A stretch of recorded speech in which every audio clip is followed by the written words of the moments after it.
મિલનભાઈ, શાસ્ત્રમાં એમ પણ કહ્યું છે કે જેને અંદરથી એ સવાલ ઉઠે કે હું ભવ્ય હોઈશ કે અભવ્ય, મારો મોક્ષ થશે કે નહીં થાય, જેને મોક્ષ મેળવવાની તાલાવેલી લાગે ને, તાલાવેલી એટલે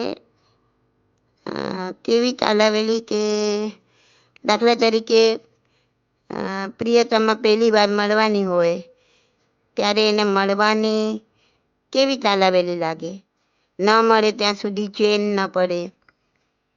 એવી જો મોક્ષ મેળવવાની તાલાવેલી લાગે, મોક્ષથી ઓછું બીજું કાંઈ ન મેળવવું એવી ઈચ્છા થાય, તે જીવ ભવ્ય હોય.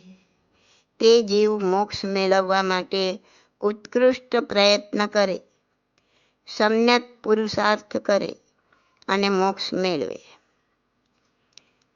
જે અભવ્ય આત્મા હોય એ મોક્ષની વાતો કરે, મોક્ષને સમજાવે પણ ખરા, મોક્ષના ઉપાય પણ બતાવે, પણ અંતરથી કદી પણ એમને મોક્ષની ઈચ્છા થાય જ નહીં. ને મોક્ષ મેળવીને શું કરવાનું, ત્યાં જઈને સ્થિર થઈ જવાનું, પછી ત્યાં જઈને આમ થશે તો તેમ થશે તો, એને મોક્ષ મેળવવાની ઈચ્છા જ ન થાય. અભવ્ય આત્મા દીક્ષા પણ લે દેવલોકના સુખ મેળવવા, મોક્ષ મેળવવાની. એ લોકો ભયાનક કષ્ટ પણ વેઠે, 9મા ગ્રહ સુધી પણ જાય દેવલોકમાં. એમના ઉપદેશથી બીજા હળુકર્મી જીવો હોય ને એ સમ્યક પુરુષાર્થ કરીને મોક્ષે પણ પહોંચી જાય એમના ઉપદેશથી. પણ એ અભવ્ય જીવ પોતે મનમાં કદી પણ મોક્ષને માને નહીં. અભવ્ય આત્માની પરિણતિ ખૂબ કઠોર હોય.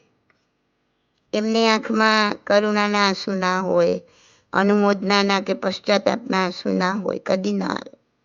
નિર્દય હોય, કઠોર હોય, નઠોર હોય. હવે તટસ્થપણે આપણે આપણી જાતને ઢંઢોળી લેવાની, તો આપણને જ ખબર પડી જાય કે આપણે ભવ્ય છીએ કે અભવ્ય, કઈ કેટેગરીમાં આવીએ છીએ આપણે. બરાબર? Okay. This audio is by Subodhi Masalia.